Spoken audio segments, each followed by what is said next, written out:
Greetings from the Eccentric Man, and in this video we're going to be looking at the Charlie Foxtrot Windmill. It's only taking me nearly 2 years to build it and paint it. Anyway, let's have a look.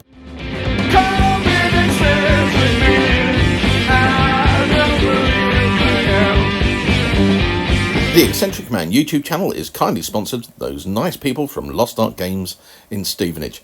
Check them out online and in store for all your gaming goodies. Apparently, I've had this for nearly 2 years. It was in the Charlie Foxtrot Kickstarter, and I finally got round to making it. Why? I probably put it off because I thought it was too complicated.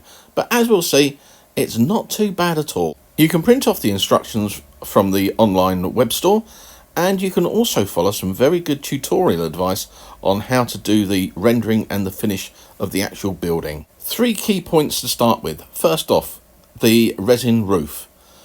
Wash it before you stick the circular round MDF plate on the base. The base fits onto the top of the cylinder to fit snugly, but wash it before you put the MDF base on it, because otherwise it messes it up a bit, like I did. The window frames that you can see around the top, dry fit it first so you get them equally spaced, which I didn't initially, so just check that out. And the bottom window that you can see, use the template and the instructions to get it higher up, which I didn't. Those were the 3 little problems that I had with the build.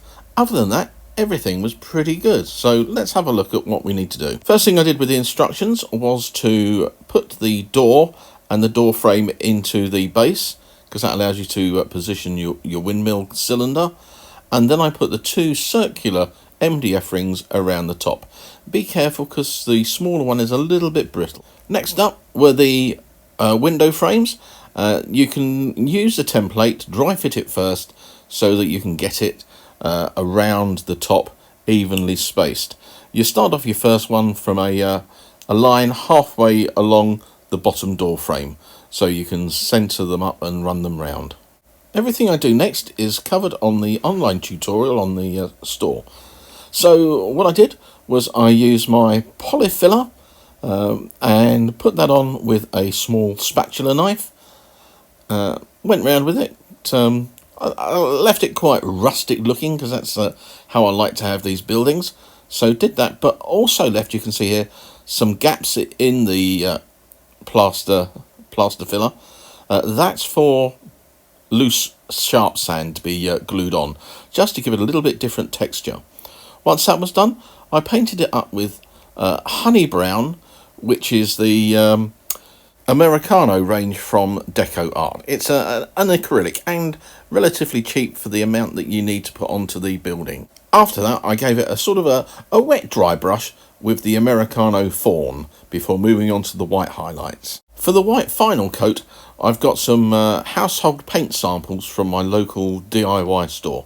So little pots, you can see them there, the testers. They're quite cheap and quite useful for the amount of paint that you need.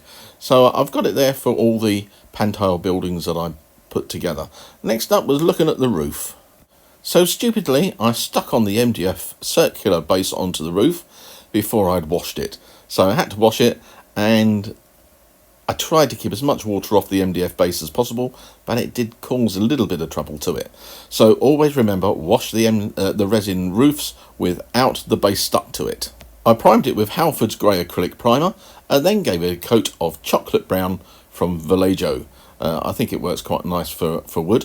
I then dry brushed it over with old wood and then followed it up with a little bit of Screaming Skull from Games Workshop Citadel range.